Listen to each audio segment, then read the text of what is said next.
अबोली. मी Christine. इथे राहायला येऊन मला वर्षभर होत आलं. सर्व गोष्टी इथे बदलल्या आहेत. किमान दिवसा तरी तसं वाटतं, पण एकदा रात्र झाली की सर्व गोष्टी पुन्हा पहिल्यासारख्याच भासू लागतात. जेवगेणा काळोख, मंतरल्यासारखी रात्र, मध्येच वाऱ्याने होणारा झाडाच्या पानांचा सळसळणारा आवाज काळजाचे ठोके चुकवून जातो आणि त्या खुर्चीवर ती अजूनही बसली आहे असंच भासतं. तिची आणि माझी ओळख पहिल्या दिवसापासूनची. मी इथे राहायला आले तेव्हा मला भेटली होती तीर्थरूप. पहिल्याच नजरेत माझ्या डोळ्यात भरली. माझ्या मागच्या आयुष्याचा प्रवास खरं तर फार खडतर होता. आईबाबा लहानपणीच गेले, त्यामुळे लहानपण जगलेच नाही मी. एका रात्रीत मोठी झाले आणि जबाबदाऱ्या सांभाळू लागले. आईबाबा शिवाय कोणीच नव्हतं जगात. मग भांडायचं आणि रागवायचं तरी कोणावर, असा काट्यांचा प्रवास पार पाडत मी इथपर्यंत पोचले. आज माझं स्वतःचं घर मी घेतलं. शहरापासून लांब, गाड्यांमधून निघणारा तो विषारी धूर नाही, कोणाचा आवाज नाही, कोणीही कटकट करायला नाही, कोणाची गर्दी नाही, वर्दळ नाही, फक्त ही दाट झाडी, पक्ष्यांचा किलबिलाट, माणसांच्या त्या गजबजलेल्या गर्दीपासून लांब, कसं अगदी शांत आणि निवांत. हेच बघून मी इथे घर घेतलं. घर घेताना खूप अडथळे आले. एकटी मुलगी म्हणून कोणी घर देत नव्हतं. अखेर एक दिवस वर्तमानपत्रात ही जाहिरात वाचली आणि इथले दलाल मी डिकोस्टा यांच्याशी संपर्क केला. बोलायला अतिशय प्रेमळ वाटायचे, पण त्यांची बायको भेटली तेव्हा तिच्या डोळ्यात काहीतरी वेगळेच भाव दिसत होते. जसं काय तिला खूप काही सांगायचं होतं मला, पण ती मुकी होती. मी डिकोस्टाशी संपर्क केल्यावर मला घर घ्यायला इतके क्लेश झेलावे लागले नाहीत. सुरळीत सर्व झालं. अखेर मी घर घेतलं. घराच्या साफसफाईसाठी कामगार बोलावण्यात आले. प्रत्येकाकडे जातीने लक्ष देऊन मी त्यांच्याकडून साफसफाई करून घेत होते. त्या साफसफाईत मला ती भेटली, अबोली. अबोलच ती, बाहुली आहे ना म्हणून. ह्या बंगल्याचा जो पहिला मालक असेल कदाचित त्याची असावी. एका कामगाराने तिला कचऱ्यात फेकून दिली होती. मी तिला उचलून आणून व्यवस्थित स्वच्छ केली आणि माझ्या बेडरूम मधल्या आराम खुर्चीवर ठेवली. पाहता क्षणी माझ्या डोळ्यात भरली होती तीर्थरूप. तिच्यात एक वेगळंच आकर्षण होतं. आता ह्या जगात माझं कोणीतरी आहे असं मला वाटू लागलं. उठता, बसता, जेवता, झोपताना तिला मी माझ्या जवळच ठेवू लागले. मला प्रत्येक वेळी ती जवळ लागायची. इतकंच काय तर मी जेवायला बसले की त्यातलं पण थोडं तिला द्यायचे. प्रत्येक गोष्ट तिच्यासोबत वाटून घ्यायचे. वाचणाऱ्यांना हसू येईल, पण माझं ह्या जगात कोणी नसल्याने तिलाच मी माझं विश्व बनवलं होतं. हळूहळू मला तिच्यामध्ये थोडाफार फरक जाणवू लागला. म्हणजे एके दिवशी मला माझ्या आईवडिलांची खूप आठवण आली म्हणून मी ढसाढसा रडायला लागले आणि तिला जवळ घेऊन झोपले. रडल्यामुळे डोकं जड झालं आणि लगेच झोप लागली. पण झोपेत ती माझ्या डोक्यावरून प्रेमाने हात फिरवत आहे असं वाटत होतं. आईसुद्धा असंच कुरवाळायची. तिचा हात हातात घेऊन मी झोपले. तिच्यासोबत दिवस मजेत चालले होते. एका रात्री मी माझ्या टेबलवर बसून जरा काम करत होते. त्यावेळी नेहमीच्या सवयीप्रमाणे मी अबोलीला सोबत घेऊन बसलेले, अर्थात टेबलच्या कडेला बसली होती, तशीच रोजच्या सारखी माझ्याकडे हसत बघत होती. टेबल लॅम्प लावून माझं लिखाणाचं काम मी करत होते. ती जेमतेम माझ्यापासून 1 फुटाच्या अंतरावर टेबलवर बसली होती. काम करता करता एक नजर मी तिच्याकडे टाकली, तशीच हसतमुखाने माझ्याकडे बघत होती. 5 मिनिटांनी जरा डोळ्यांना थकवा जाणवू लागला म्हणून मी चष्मा काढला आणि तो स्वच्छ पुसू लागले. परत एक नजर तिच्यावर टाकली. आता ती पहिल्यापेक्षा मला थोडी लांब भासत होती आणि तिच्या चेहऱ्यावरचे हास्य बदलून त्यावर वेगळेच गंभीर भाव आले होते. सूर्यडोंगराळ मावळताना कसा तांबूस, पिवळसर, काळा दिसतो, अंधारात अगदी तिचा चेहरा तसाच वाटत होता. भयंकर. जास्त काम करून माझे डोळे थकले असावेत म्हणून मला तिचा चेहरा असा दिसत असावा आणि काम करता करता माझा हात लागून ती किंचित बाजूला सरकली असावी असा अंदाज मी लावला. तिचा एक गलगुच्चा घेतला आणि पुन्हा कामाला लागले. काम करता करता कधी झोप लागली कळलंच नाही. झोपेत काहीतरी हालचाल होण्याचा मला आवाज आला. मी डोळे उघडले तर पाहते तो काय, मी आरामखुर्चीवर होते. मला दरदरून घाम फुटला. जीवाची भयंकर धाकधूक होऊ लागली. काळजाचे ठोके वाढले आणि त्यात अबोली टेबलवर नव्हती ते पाहून तर आणखीनच भयान वाटू लागलं. सबंध घरात मी तिचा शोध घेतला पण ती काही मला सापडली नाही. त्या रात्री संपूर्ण घर मला एखाद्या भल्या मोठ्या अजगरासारखं वाटू लागलं. कोणत्याही क्षणाला मला ते गिळंकृत करून टाकेन असंच वाटू लागलं. सगळीकडे शोध घेऊन मी थकले आणि जीव रडकुंडीला आला. 2 ते 4 आसव गाळून मी पुन्हा झोपी गेले. सूर्याची सोनेरी किरणे अंगावर पडेपर्यंत मी सकाळी झोपलेले. जाग आला तेव्हासुद्धा मला तिला शोधायची इच्छा होती. डोकं जड झालं होतं, हातपाय क्षीण झाले होते, भयंकर थकवा जाणवत होता. त्यामुळे प्रथम फ्रेश होऊन काहीतरी खाण्याचा विचार केला. आंघोळीला निघालेच होते इतक्यात जोरजोरात कोणीतरी दरवाजा ठोठावण्याचा आवाज आला. मी दरवाजा उघडला, समोर मिसेस डिकोस्टा होत्या. नेहमीप्रमाणे माझ्याकडे विचित्र नजरेने पाहत होत्या. त्यांच्या पाठून मिस्टर डिकोस्टा आले. रात्रीच्या घडलेल्या प्रकाराची ते शहानिशा करायला आले होते. एका निर्जीव बहुलीचा मी शोध घेत होते. ही गोष्ट जर त्यांना मी सांगायला गेले असते तर ते त्यांना कधीच पटलं नसतं, म्हणून माझ्या कामाचा एक पेपर हरवलाय आणि तोच मी शोधत होते इतकंच मी सांगितलं. रात्रीचे हिंस्त्र प्राणी बाहेर फिरत असतात, तुम्ही सांभाळून राहा. इतकेच ते बोलले आणि निघाले. माझे स्नानादी विधी आटोपून मी पुन्हा तिचा शोध घ्यायला सुरुवात केली. घरात तर ती मला कुठेच सापडली नाही. गावातली आदिवासींची पोरे टवाळ होती, त्यांना चोऱ्यामाऱ्या करायची सवय होती. त्यांनी कदाचित उचलून नेली असावी अशी कल्पना माझ्या मनात आली. म्हणून मी गावात शोध घ्यायचा विचार केला. जंगल जवळ असल्यामुळे वेळी अवेळी पावसाची बरीच शक्यता असायची, म्हणून सोबत छत्री घेतली, अंगात जॅकेट चढवून निघाले. नोव्हेंबर महिना चालू होता, पण वनविभाग जवळ होता म्हणून अजूनही पाऊस पडायचा. मी निघाले तेव्हा रस्ते ओले होते, कदाचित आताच पाऊस येऊन गेला असावा. दुपार असूनही झाडांच्या सळसळत्या पानांमुळे आणि सुटलेल्या वाऱ्यामुळे गारवा जाणवत होता. पक्ष्यांचे किलबिलाट नादमाधुर्य पसरवत होते. अर्धनग्न आदिवासी बाया टोपल्या विणण्यात आणि मडकी घडवण्यात व्यस्त होत्या. काम करता करता त्यांचे मंजूळ स्वर फारच गोड वाटत होते. दूर कुठून तरी चर्चमधून घंटेचा मधुर स्वर कानी पडत होता. पण ह्या सर्वांचे मला भानच नव्हते. मी फक्त आणि फक्त अबोलीच्या शोधात होते. किती पावले मी चालले असेल कुणास ठाऊक, पण नकळत मी जंगलात पोहोचले. चालता चालता कधी संध्याकाळ झाली कळलंच नाही. हळूहळू सूर्य डोंगराच्या आड जाऊन अंधाराचे साम्राज्य पसरू लागले. मनुष्यवस्ती तर कोसो दूर राहिली होती. रातकिड्यांचा आणि पिंगळ्यांच्या चेकळण्याचा आवाज तितका येत होता. भयान शांतता पसरली होती. मी चालत चालत मुख्य रस्ता शोधू लागले, पण काही केल्या तो सापडेना. अगदी चकवा लागल्यासारखं झालं. माझ्याकडे टॉर्चसुद्धा नव्हती, म्हणून खूपच पंचाईत झाली होती. बिचारी कुठे असेल माझी अबोली? एखाद्या हिंस्त्र श्वापदाने तिचे तुकडे तर केले नसावेत? विचारच येऊन भीती वाटू लागली. चालत चालत जंगलाच्या अगदी मधोमध येऊन पोहोचले. एका मंदिरासारख्या ठिकाणी पोहोचले. तिथले भंग झालेले अवशेष पाहून हे कदाचित 100 पेक्षा जास्त वर्षे जुनं असावं असा अंदाज मी लावला. जिथे तिथे कोळ्यांनी आपली जाळी विणून ठेवली होती. वटवाघळांचा थवा डोक्यावर धुमाकूळ घालत होता. जागोजागी शिलालेख लिहिलेले आढळले, पण त्यावर भाषा आणि चित्रे वेगळीच होती. अशी चित्रे मी पहिल्या वेळेस पाहत होते आणि भाषा तर अगदी समजण्याच्या पालीकडचीच होती. मुख्य म्हणजे त्यात बायकांच्या चित्रांचाच जास्त समावेश होता. त्या छोट्या छोट्या चित्रांमध्ये बायकांचे जास्त हावभाव रेखाटले होते, पण ते हावभाव सामान्य बायकांसारखे नव्हते. त्यांच्यात काहीतरी वेगळेपणा होता, पण अंधारात मी नीट त्यांचं निरीक्षण करू शकले नाही. त्या जर्ज जमिनीवर चालताना कितीतरी कीटक पायाखालून चिरडत होते. झाडाची एक फांदी त्या मंदिराच्या मुख्यद्वारावर आली होती. त्यावर अजगराचं पिल्लू झोके घेत होतं. दार भव्य होतं म्हणून मला जायला जागा होती.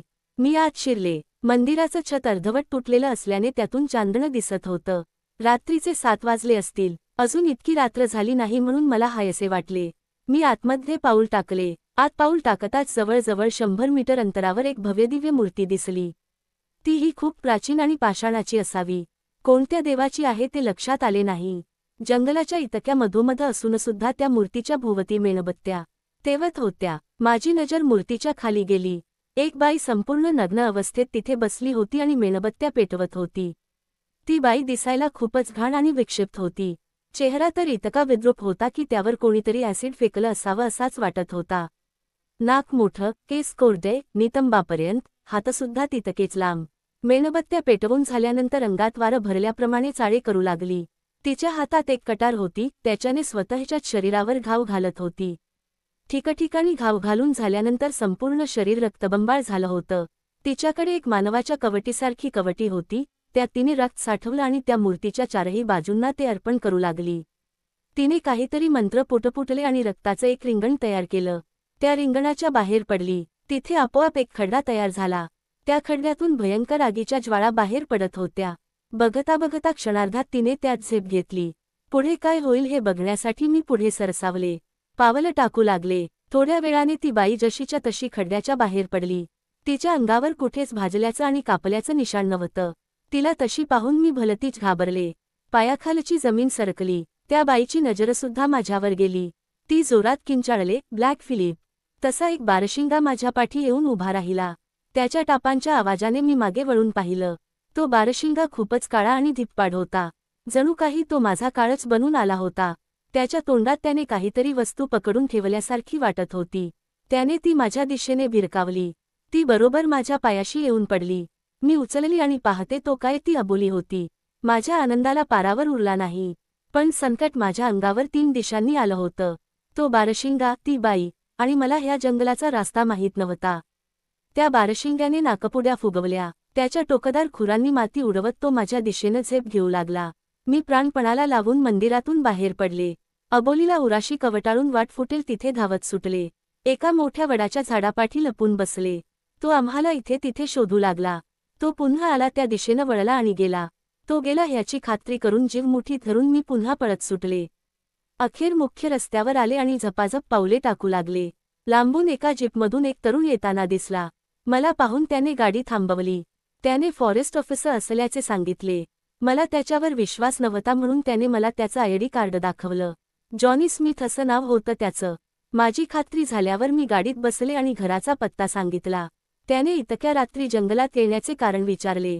तर मी रस्ता भटकले होते इतकंच सांगितलं. खूप रात्र झाली होती आणि माझं घर पण खूप लांब होतं म्हणून त्याने मला त्याच्या घरी थांबण्याचा आग्रह केला. मी सुद्धा खूप थकले होते. पोटात हत्ती, घोडे, उंदीर उड्या मारत होते आणि आणखी प्रवास करण्याची माझ्यात ताप नव्हती. म्हणून मी त्याचा आग्रह मान्य केला. फॉरेस्ट ऑफिसर असल्याने त्याचं घर जवळच होतं. घरी फक्त तो आणि आजोबा होते. त्याचे आईवडील परदेशी काम करायचे. एक मोलकरीण येऊन घरातलं सर्व काम आणि जेवण बनवून जायची. त्याने मला आंघोळीला पाणी आणि त्याचे शर्ट घालावयास दिले. आंघोळ करून मी आले आणि तो शर्ट घातला तेव्हा तो माझ्याकडे पाहून हसू लागला. तो का हसतो हे मला कळलं. मी सुद्धा हसले. त्याने खूप प्रेमाने मला जेवण वाढलं. रात्रीचं जेवण गप्पागोष्टीत अधिकच रुचकर लागलं. आजोबा आधी मिलिटरीमध्ये होते. तिथले किस्से सांगत होते. त्यांच्या गोष्टी ऐकता ऐकता डोळ्यांवर झोपेची धुंदी येऊ लागली. त्याने मला झोपण्यासाठी त्यांचा गेस्ट रूम दिली. दिवसभरच्या धावपळीने मी खूप थकले होते. त्याने झोपताना माझ्या अंगावर ब्लँकेट टाकली. इतकी आपुलकी पहिल्या वेळेसच कोणीतरी माझ्यावर दाखवत होतं म्हणून मला भरून आलं. सकाळी त्याने बेड टी देऊन मला उठवलं. मी स्नान उरकलं. त्यांची मोलकरीण आली. जॉनीने तिला माझ्यासाठी पण नाश्ता बनवायला सांगितलं. ती हो म्हणून आत गेली आणि येशूच्या फोटोसमोर मेणबत्ती जाळून प्रार्थना करू लागली. मला कसे तरी होऊ लागले म्हणून मी जॉनीला तिथून मला लवकर सोडवण्यासाठी सांगितलं. त्याने गाडी काढली आणि मला घरी सोडलं. त्याला मी माझ्या घरी चहा घेण्यासाठी आग्रह केला. तो बसला. चहा बनवता बनवता आमच्या गप्पा रंगात आल्या. चहा उकळल्यावर त्याला चहा दिला. मीही घेतला आणि अबोलीला दिला. अबोलीला चहा दिलेला पाहून तो मोठमोठ्याने हसू लागला. हसता हसता अचानक चहा त्याच्या कपड्यांवर सांडला. मी लगेच उठले आणि साफ करू लागले. गरम चहा हातावर सांडल्याने हात थोडा भाजला. मी फर्स्ट एड किट आणले आणि त्याला कापसाने औषध लावू लागले. त्याने माझ्या हातावर हात ठेवला. माझ्या डोळ्यात पाहू लागला. मी हात झटकन मागे घेतला.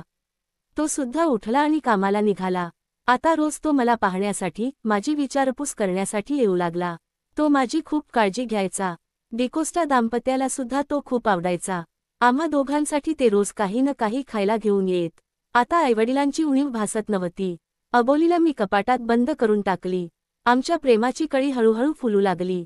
जशी दोघांची मन जुळली तशीच आमच्या शरीरांनाही एकमेकांशी सलगी करायला वेळ लागला नाही. त्यानंतर एके दिवशी त्याने मला लग्नासाठी मागणी घातली. माझं सुद्धा प्रेम असल्याने मी नकार देऊ शकले नाही. ही आनंदाची बातमी मी डिकोस्टाना पण सांगितली. अचानक लगेच दुसऱ्या दिवशी मला त्याच्या मृत्यूची बातमी आली. गाडीचे ब्रेक फेलच होऊन गाडी दरीत कोसळल्याने त्याचा मृत्यू झाला. त्याच्या पार्थिवाच्या बाजूला बसून मी ढसाढसा रडू लागले. माझे संपूर्ण जगत संपल्यासारखे वाटू लागले. आजोबा माझी समजूत काढत होते. तो गेल्यानंतर त्याची खूप आठवण यायची. कधीकधी मी आजोबांना भेटायला जायचे. ते मला त्यांच्या घरी राहण्याचे सुचवायचे. पण जॉनी पहिला तिथे राहायचा. त्याच्या खूप आठवणी त्या घरात होत्या म्हणून माझं मन भरून यायचं आणि मी आजोबांना नकार द्यायचे. पुन्हा खूप एकटी झाले होती मी. माझ्या काळजावर झालेल्या जखमांचे घाव भरून काढण्यासाठी मी पुन्हा अबोलीचा आधार घेतला. तिला कपाटातून काढली. तशीच हसतमुख होती. तिला पाहून मी प्रसन्न झाले. पण मला घेरी यायला लागली. गरगरत होतं. पोटात दुखू लागलं. उलटीसारखं होऊ लागलं. बेसिनमध्ये उलटी करायचा प्रयत्न केला पण कोरड्या उलट्या होऊ लागल्या. मी समजून गेले. मला दिवस गेले होते. मन पुन्हा खूप आनंदित झाले. श्रावणात रानावनात मोर नाचावा तसे ते हिंदोळे घेऊ लागले. जॉनीची शेवटची निशाणी तरी माझ्याकडे राहिली या गोष्टीचे खूप खूप समाधान होते.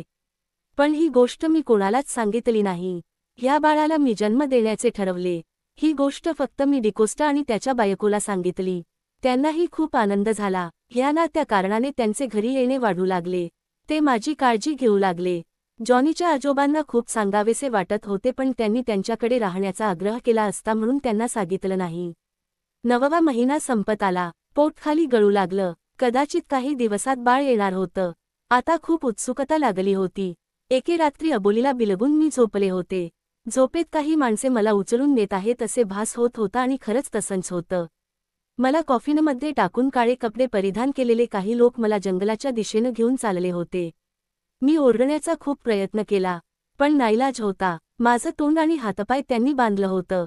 मला त्याच जुनाट मंदिरात नेण्यात आले जिथे मी आणि अबोली फसलो होतो. त्या काळे कपडे परिधान केलेल्या माणसांनी मला कॉफिनमधून काढलं आणि एका ठिकाणी एक रक्ताचं रिंगण बनवलं होतं तिथे झोपवलं. माझ्यासमोर मिस्टर डिकोस्टा आले आणि ते माझ्या पायथ्याला बसले. त्यांनीही काळे कपडे घातले होते. नेहमी ते आदर्श गृहस्थ वाटायचे पण आज त्यांचे रूप खूपच भयानक वाटत होते. ते उठले आणि माझ्या अंगावर कसले तरी पाणी शिंपडू लागले. अचानक माझ्या आजूबाजूला कुठून तरी नग्न बाया प्रकट झाल्या आणि अंगात आल्यासारखे आढेवेढे घेऊ लागल्या. त्या बायकांमध्ये त्या दिवशीची बाईसुद्धा होती.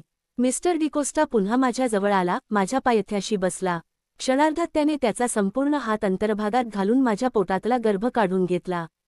मी जोरात किंचाळले. हळूहळू डोळे मिटू लागले. तरी माझ्या बाळासाठी मी अजूनही तग धरून होते. त्या नराधामने माझं बाळ उचललं आणि एका मोठमोठी नखे असलेल्या बाईकडे दिलं. ती बाई दुसरी तिसरी कोणी नसून डिकोस्टाची बायको होती. तिने सुद्धा काळे कपडे परिधान केले होते. ती खूपच विक्षिप्त आणि भयंकर दिसत होती.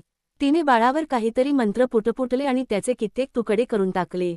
माझ्या काळजाचे तुकडे तुकडे होऊ लागले. तिने ते तुकडे त्या नग्न बायांच्या हातात दिले आणि त्या सर्वांमध्ये वाटू लागल्या.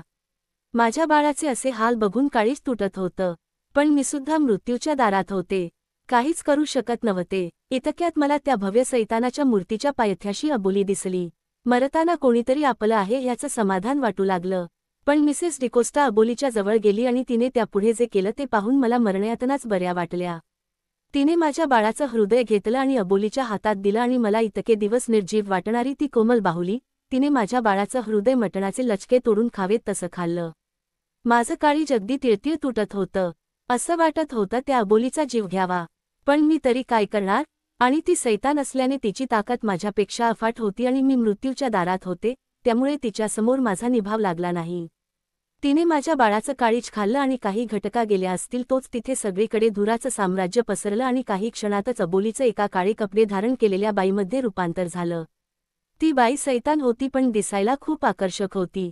जगातला कोणताही पुरुष तिच्या प्रेमात पडेल, तिच्या रूपाला भुलेल असं तिचं सौंदर्य होतं. पण ती मायावी होती. माझ्यासमोर येऊन ती उभी राहिली. मला तिला मारताना शिव्याशाप द्यायचा होता, पण आता माझ्यात बोलण्याची ताकदसुद्धा उरली नव्हती. डोळ्यासमोर अंधारी येत होती. शरीर पूर्णपणे निकामी झालं होतं. हृदय तितकं धडधडत होतं, पण त्या चांडाळणीला माझ्याकडून ते सुद्धा हवं होतं. तिने मोठमोठी नखे असलेला तिचा हात माझ्या छातीत खुपसला आणि माझं हृदय हातात काढून घेतलं. सर्वांना दाखवत ती मोठमोठ्याने हसू लागली. संपूर्ण जंगलात घुमेल इतका प्रचंड मोठा आवाज होता तिचा. सामान्य माणसाच्या तर कानाचे पदडेच फाटले असते. मी क्षणार्धात गतप्राण झाले. माझ्या शरीराला मुक्त करून मी हवेत उडाले. मी त्यांना काही करणार इतक्यात त्या चांडाळ डिकोस्टाने माझ्या आजूबाजूला एक गोलाकार आवरण बनवलं आणि त्यात मला कैद केलं. माझा गतप्राण झालेला देह आणि माझ्या बाळाचं सांडलेलं रक्त बघून मी जोरजोरात रडायला लागले. इतक्यात त्या नग्न चेटकिणींमधली एक समोर आली. तिच्या हातात एक मोठ्या तबकासारखं ताट होतं. त्यात कसल्याशा काळ्या जादू करण्याच्या बऱ्याच वस्तू ठेवल्या होत्या. त्यात अबोलीने म्हणजेच त्या महाचेटकिणीने माझं हृदय ठेवलं. ते तबक तिने आपल्या हातात घेतले आणि सर्रकन हवेत उडी मारली. ती थेट त्या सैतानाच्या मूर्तीच्या डोक्यापाशी पोचली. तिने कसलेसे मंत्र पुटपुटले, त्याला माझ्या आणि माझ्या बाळाच्या रक्ताचा अभिषेक केला. माझं हृदय हातात घेतलं. टोकदार नखांनी त्यात हात घातला आणि पाहते तो काय, अप्रतिम असा दिसणारा एक हिऱ्यासारखा खडा तिने त्यातून काढला. तो खूपच प्रकाशित होता. तिने तो त्या सैतानाच्या मुकुटावर चढवला. पण त्या मुकुटाची आणखी एक वेगळीच गोष्ट वाटली. त्यात हिऱ्यासाठी आणखी बऱ्याच जागा रिक्त होत्या. तो सैतान त्यांच्यावर प्रसन्न झाला. त्या मूर्तीने डोळे उघडले आणि त्यांना वेगळ्याच भाषेत काहीतरी वर देऊन निघून गेला. पुन्हा ती मूर्ती पूर्ववत झाली. आता त्यांनी मला एका आरशात कैद करून ठेवलं. मला इथून नाही काढलं तरी चालेल पण परत ह्या जागेचा आणि खास करून तिचा कोणी बळी पडू नये इतकीच इच्छा आहे. ती अजूनही तशीच खुर्चीवर बसली आहे, कोणत्या तरी नवीन, निष्पाप जीवाच्या शोधात. स्टोरी आवडल्यास लाईक करा, शेअर करा आणि आपल्या चॅनेलला सबस्क्राईब करा.